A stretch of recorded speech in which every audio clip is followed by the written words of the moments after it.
Assalamu alaikum warahmatullahi wabarakatuh. Welcome to another edition of Islamic Action TV, brought to you by brought to you by Gorilla Minded Productions. Today, this evening, we're going to be talking about a topic, a very relevant topic that's circulating around the internet at the moment, and that's the idea of this Mgtow movement that's going on. Mgtow, for those who don't know what it means, is an acronym, so men going their own way. What does it mean? We're going to break it down. Men going their own way is seen as a reaction to what's described as this Mgtow feminist movement, and the reaction to the idea that women are now empowered to stand up for themselves, empowered to speak out, they're empowered to demand what they want, and to basically call the shots where men are concerned. So we've now got this counter movement of men, this community of men who are saying, no, enough is enough, we're not being the lapdogs of women, we're going to stand up for ourselves, we're the ones who call the shots, who are saying as it is, and they've set out a number of principles which are members of the community expected to adhere to. So I've got a few of them down here, and I'll just read out what they are. Mgtow in a nutshell: men are not women's protectors, providers, or baby makers. Mgtow reject culturally imposed sexual stereotypes, roles, prejudice laws, and negative attitudes towards men, and that's what that's seen as a reaction to the Mgtow movement that is engendered these automatic negative attitudes towards men of all types. Mgtow is a stance of self-protection and self-respect. No fair play, we go our way. So that's their motto. There's a you can sense this resentment going on in the background, and I just thought I'd explore for a few minutes where this comes from. Is there any justification for it, and is it a credible response? So the idea of Mgtow is that you set the agenda. So long-term marriage is seen as something to be shunned because it's seen as a way of cheapening men, of selling themselves too far. One of the promoted aspects of Mgtow is to have short-term relationships, not to get too involved with women, to take them on cheap dates, to put it bluntly, to hump them and dump them. So that's seen as a credible practice. That's something Mgtows are encouraged to do. And then there's some that go even further than that, which say, no, we're having no contact with women whatsoever, and to take it to its extreme, we're going to detach ourselves from society. So it becomes like a monastic religious movement in a way, and you can see sort of parallels with how religious communities have set themselves up, that they one of the other aspects of Mgtow is masturbation is not allowed. So that's a practice which is shunned because it's seen as demeaning men, debasing men, and the protection of semen is a way of empowering men, making them into more men, which is equivalent to the religious movement of saints. Monks were seen, if they abstained from the base desires, that seemed to elevate them in the eyes of God and made them into more religious and quasi-divine individuals, if you like. So to bring it to Islam, because that's obviously what we are, the context which we're looking at these things. Islam is against all this stuff, so it rejects the idea of monasticism. Celibacy is seen to be something that's frowned on, and there are many verses in the Quran which talk about the benefits of marrying, what marriage means, and that sort of thing. So just to pick out one verse at random, which would probably be familiar to you, one of the verses in the Quran, and we're going to chapter 4, verse 34 Surah Nisa, where it talks about men being in charge of women. It says, men are in charge of women because Allah hath made the one of them to excel the other, and because they spend of their property for the support of women. So there we see a contradiction with what Mgtow is seen to represent. Men are supposed to support women. And then it goes on to say, good women are the obedient, guarding in secret that which Allah hath guarded. That's the translation for the Arabic.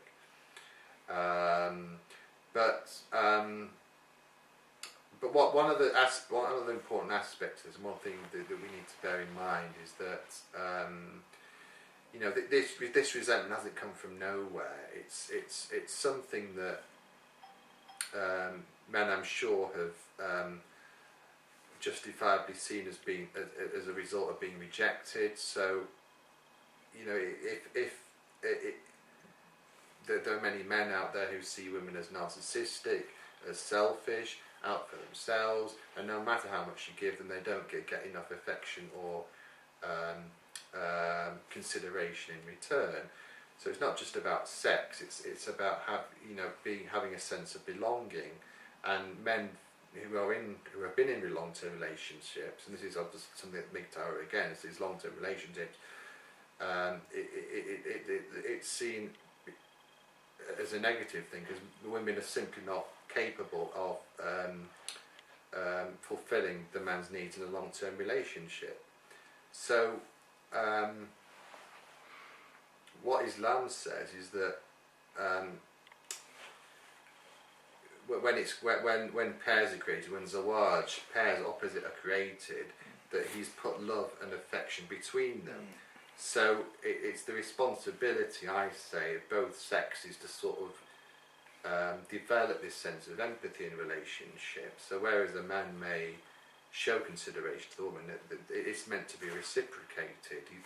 They're meant to meet in the middle, and that's why it's usually the idea of rahma. In an earlier episode we talked about rahma being the sense of woundedness, of a sense of going back to one's origins. And he says, we've created you from one soul, because of course, correct me if I'm wrong, but in genetics, you start off as a unisex organism, and then then this sort of the being sort of separates from there, develops from there. So there's a sense in which you're meant to come back to what you were originally, and rejecting ideas of me, of narcissism, of selfishness, and being able to empathise with your mate in order to go back to what you were, you know, when you originally formed, because that's what all, you know, taqwa is about. That's what turning to Allah is all about. It's focusing back on what your origins are, and being able to empathise and being able to develop these sense of considerations towards your mate. So basically what I'm saying is that while Mgtow is an unhealthy movement from Islamic point of view, it's a sort of there are elements with it which I can sympathise, and elements with it which I can see as being something which, you know, people can build on. I mean, I'm certainly not saying that men ought to cut themselves off completely from society, but it's something which I think women can learn from and think, okay, well, what's, you know, how do I form a relationship? And I think Islam provides the instructions, the guidance for that, and bringing people together. So that's just a basic outline of where I see it and where I see Mgtow in terms of where it is and how it may be a force for good as well as having its own inherent dangers. So with that, I'm open to questions and any contributions that can be made. Okay, shukran jazilan ya akhi Simon. Alhamdulillah. May Allah most beneficent, most merciful. Once again, I think you've brought to the fore a very relevant and important topic, and it's something that's happening in the here and now. So clearly, what you're touching on, I think, is like the lightning rod in terms of going in the future, where in the West, where men and women, how they see themselves, and I think it shows more. I think there's supposed to be like 4 different folkloric states in which when the society begins to collapse. The Romans went through it, and one of them is decadence. I think the last one is decadence, isn't it? Yeah. Open decadence, immorality, destruction of the family, where licentiousness is becoming the norm. And I think now in the West, men don't know their role, women don't know their role. Yeah. So I think you're touching something which is very important, because that's why I touched on the monasticism thing, because obviously we see what monasticism has caused in the scandals in the Catholic community. The Pope's going around apologising. He's in Ireland at the moment. So his role at the moment is like damage limitation for this sort of swathes of clerics and vicars that have gone about causing ravaging lives and communities because of their sexual deviancy, and the fact that they follow this monastic lifestyle must be connected to that. I mean, that is a common denominator, isn't it? Exactly. So, sorry, I interrupted you, but I just wanted. No, that's fine. I think you're going the way I was going with it anyway. I think you understood very well what I was going with it. I mean, see, my issue, I would agree totally with you about the Mgtow. There's aspects I can empathise with on it, but I think overall, I think it's dangerous, and I think that it's a negative reaction through ignorance to the fear of femininity, to the fear of. I think this is like early Christianity. If you can see in Christianity, they removed the feminine principle.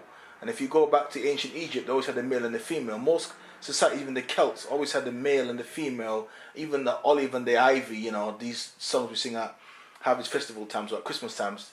The Druids and other people's religions would always make the male and the female an aspect of it. You touched on the Quran talking about the wombness. So there's a male and female aspect to Rahman and Rahim. Yeah. But Christianity has removed that purely to the son. And it's this maleness, I think, that's the problem.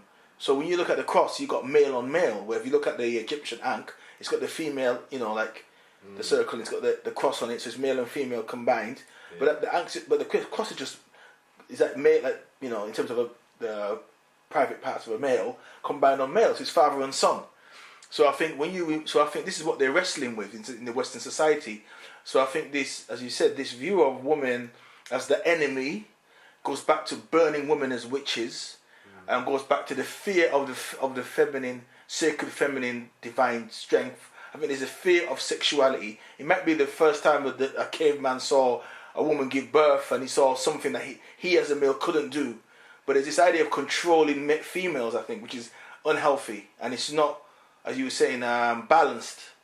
You know what I mean? So for example, would you say that, even in Mgtow, say we achieve the thing they want, which is like a man decides, okay, I'm going to have my own house without a woman. I'm going to have my own life I'm going to get this job without a woman. Yeah. I'm going to have this harmonious, balanced life, but without no woman involved causing me problems, right? Once he's achieved that, then what? Because you can have that harmonious life and still have a woman. What his issue is the toxic relationship he's scared of, and the non-affection he's going to get. Yeah. But if he's a man, why can't he get that in his life? Why can't he get the woman that's going to give him what he wants and still have the Mgtow life and still separate from society, still separate from feminism, still separate from consumerism, still separate from pornography, still separate from masturbation, all this stuff? Why can't he do all that anyway? I mean, and similar another thing as well. I mean, and do you think as well, like in Islam, men do tend to have this massive, men separate from women in Islam. But anyways, isn't that what Mgtow is doing? I mean, what I'm saying is that's not a bad thing, because I think in the Western society, you're not allowed, like we as Muslims, we meet each other, we kiss each other on the face. Well, not other Muslims, but most so I was walking the street holding hands, right? There isn't this fear of hugging another man in Islam, which you get in the West. And yet, in Mgtow, they do all that. They kiss and hug, and they do the things that they don't like Muslims for. You understand? So is there some Islamic aspect that they've got? Because I think in the West, because you're not allowed to say I love you. I can say I love you, innit? We say we love each other all the time. Yeah. But if we wasn't Muslims, we might not be saying that. So there's this like, I think if gay men perhaps might not even, I'm not saying they won't be gay, but maybe if there wasn't this thing about this fear of masculinity in a way that the West has, because we just want to bump fists. We don't want to be with another man in the West, isn't it? We don't hug and do these things, and then we find ourselves at odds with that, and then extreme forms of masculine engagement, I think, is homosexuality or homoerotica or Mgtow, because they got gay guys in Mgtow who are saying, and they don't want to be around women anyway, but you got gay guys in Mgtow. So we touch on unpick a bit of that. Sorry. Yeah, well, there's quite a lot there, but yeah, I mean, I think you're quite right. I think men in the West are conditioned to be emotionally detached, aren't they? I think anything which shows excessive emotion is homosexualized, if you like, and I think, I mean, you try and put yourself in a woman's shoes. I mean, why is it that women, they think that women don't show affection back? What's the reason? Is it something in their own behaviour, or is it something in the way women are? Is there something that men aren't doing enough of that women want to see that means that they can't reciprocate? I mean, there might well be something in that Western men aren't are seen as emotionally repressed, if you like, and that they need to be more effusive and more, I don't know, maybe if they think of the Italians, maybe it's sort of the Latin aspect to it, but I think generally speaking, though, whether it's men or women, there is a certain level of maturity that socially a lot of women haven't reached yet.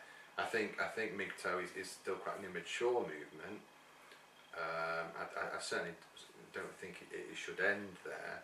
It should be an end in itself, but it should be something that we can build on to join the dots, if you like. Yeah, I don't know if that answered the question, but makes sense. No, that makes sense. I see exactly what you mean, because it's like, Allah's actually said that He's paired men and women as a zawj, a pairing, so they can show love and affection to each other. I think that's the key thing that's missing in relationships in the West. Now, one thing that people like Gavin McGuinness, Jordan Peterson, Simon Harris, these guys who push this whole Mgtow thing, I think what it is with them is that they always talk about Western, Shapiro more than them, because but Peterson and Shapiro talk about Western Judeo-Christian values that have shaped the world today, and Islam is a backward civilization that has, even though it did synthesize Greek mythology and Greek works, which would have been lost to us, still it's it's still ignorant. But obviously they don't talk about the flipping Genghis Khan coming through and destroying Baghdad. You know what I mean? Let's forget about that, and Granada and Spain and what the Catholics did over there. Yeah. But the point is, I think that the issues that the problems that the West has in terms of this split or this fissure between the men and the women, and this fear of overarching political feminism, or the view that feminists have of toxic masculinity, so we don't need any men, we don't want men around, and men are just sperm donors. I think that's a reaction to, as you said, the ignorance of men, or men's inability to actually really grasp what women want from the 50s and the 60s onward. So I think what women are asking for is legitimate, and I think that this identity politics that is used against women has some basis, but the reality is that the solutions that we're looking for is in the quote you gave in the Quran. It's actually there, and I think, so I think the dichotomy for me is that there's some aspects of it about men doing things for themselves. Well, Muslim men do that anyway. About men being happy to be around each other. Muslim men are happy to be around each other. About Muslim men being around each other, and it doesn't have to be a homosexual thing. And that's what Mgtow talks about. And about men, and Mgtow ultimately wants men to be the head of the house in traditional roles, which Muslims do. But then someone like Gary McGuinness, now the founder of it, and he's talking about how wearing your beard and being masculine, he hates Islam, you know. He says the reason why Muslims are backward because they're into breeding, and Muslims, you know, they've got no civilization, and Muslims are a threat to the West. So there's this, you know, so he's coming out with his views about men going it alone, and, you know, and this thing of men shouldn't masturbate and all this type of stuff and watch pornography, and all these things make a man soft, and, you know, and basically, yeah, just dump women. But he's taking aspects, he's against the very way of life that kind of supports a lot of some of what he's saying, really. So do you see hypocrisy in that? Do you see some dichotomy in that? Do you think it's a racist thing or a thing of like white superior? Do you think it's a white nationalist, or which he's been accused of being? Is that a right wing alt right thing? Do you think it's part of that, or? Well, I think the other spark for this. I mean, one of the things that Mgtow say is that, well, it's all, you know, if we're going to have relationships, we're going to have short-term relationships. Sort of one night stands is going to be the norm, and that's what we expect. And you know, we want cheap dates and that sort of thing. And it seems to me to be a sort of a product of the sort of the society we're living in. You know, people just can get immediate hits from wherever they can access porn, they Tinder, can access what they want, you know, and you know, they can order food, you know, just like that, bring it to your door. You don't even need to move from your chair to get what you want these days. So there's something in which there's no effort involved, and I sense a lot of that in the movement, that they expect to be satiated on tap,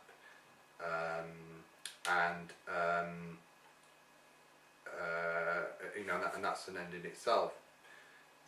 But and that's why I say it is like quite an immature movement, because that is, you know, there's something also that women are guilty of as well. They want stuff on tap. They want, you know, the handbags, the you know, the clothes, the shoes, and you know, they expect that, and you know, that's very much part of the instant gratification, which is part of modern society, and then that's why I say it is like it is an immature stage of somebody's development. So so while I say there's parts of Mgtow which I sympathise with, there's a background to which is grounded in, you know, this idea of instant gratification, which I think is unhealthy. Which I think people need to recognise and to sort of break free from, because you know, the same thing that you're accusing other people of being, which is narcissistic, you know, selfish individuals, is something that you could sort of, you know, ask yourself that question first before you accuse others of it. So, you know, so long as we're grounded in this sort of instant society, it's going to, you know, continue to be a problem, isn't it? I think. I totally agree with you. I think that the more I hear you speak on it, and the more I'm researching it, I think it's almost it's very unmanly, quite actually, to some degree, because men, they boast about how men have created civilization. They boast about how men have created language. They boast about how women are the recipients of all this masculine male knowledge, and women should bow down and they respect that. But these inroads and how the West is the most advanced society in the world, and that's why everybody wants to come to the West, and all these Muslims, the Muslim countries are so great, why are they coming to Western Christian countries? Why is Israel taking over Palestine? That could be another issue you could do the debate. But the reality is, you know, men, I thought those things were done by men who were responsible. men who were in families who wanted to see their families progress. So you married a woman, you create medicines because maybe someone in your family is getting ill, your children are getting ill. All these great achievements is usually because men in families or in society involved, not have walked away from society, have made these achievements possible. Not because they've gone their own way. It's like the saying, behind every great man is a great woman, isn't it? Yeah, because it's the family. She has, as you said, you returning back to that soul, to that embryo. All embryos are female. All embryos are female. Yeah. We all got belly buttons. I mean, even the pictures of Adam and Eve. If you see Eve, where's there a belly button on Eve? There is a belly button on Eve. Men got nipples. Yeah. So you're right. We're trying to pair ourselves together. So this idea of a splitting apart is crazy.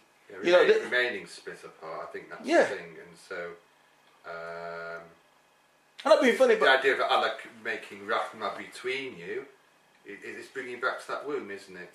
To that sort of primordial state where you understand each other's needs and concerns, for a woman's part and a men's part. Yeah, I totally agree. Yeah, and I think this is, and I think on a racial tip, if these white dudes, majority are white, middle class, educated white guys who will not want to engage women and give their sperm to women, you just want to have sex. And use a condom and then take the condom home to make sure the woman doesn't use the condom, to leave it in a wastebasket bin and to inject it in herself. They're the same people that are complaining about the white race is dying. Like in the white Western world, our population is dropping because of abortions, because of feminism, because of these, so we need to get our population up. What the heck, how are you going to do it if you join Mgtow?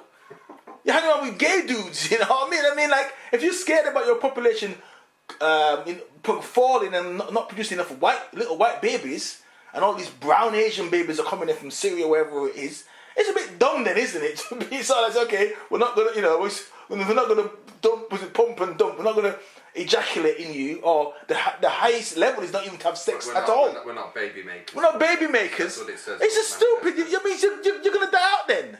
Yeah. How else, you know what I mean? So, it's kind of a stupid thing. It's kind of faggotry to be said, if I may say so, because it's like you're saying, well, feminism, women have got their little thing going on controlling the world, so we're going to have our little one in the corner over here with our own man thing, so we're going to go it alone. So if you've got toxic masculinity, well, we've got toxic femininity in it. So it's a reaction to the woman. You're feeling that women are empowered. The reality is probably this: the world has changed, right? This is the reality of life, yeah? The world has changed, you know what I mean? It's no longer a thing where you're now in control, and maybe you're seeing the rise of, brown babies here and black babies here, and the rise of Islam and all these things, you know what I mean? Maybe colonialism has brought this, maybe your actions has led to women going this way, has led to the world now, evolving in the way it's evolved. And if we're talking of evolution biology, which you all, because most of you guys are atheists, or secularists, claim you're not religious, it's just not the way of the world, isn't it? The fact, maybe it's just the fact that women now are evolving to a higher being, and they don't want to be, cleaning as anymore. Maybe feminism is a new evolutionary way of going forward. Yeah. Well, I think there's a lot to take up, and maybe we ought to leave that to part 2 of this conversation. But on that, I think we better conclude for now. So thank you for your attention, and please remember, if you haven't done so already, to subscribe. Leave any comments. I mean, you may disagree with our, it's a controversial topic. You may well disagree with what we say about women, and are women the way they are, as we've described them? Have you got any views on that? And likewise, do you think men are given a raw deal? Let me conclude by saying Assalamu alaikum wa rahmatullahi wa ta'ala wa barakatuh.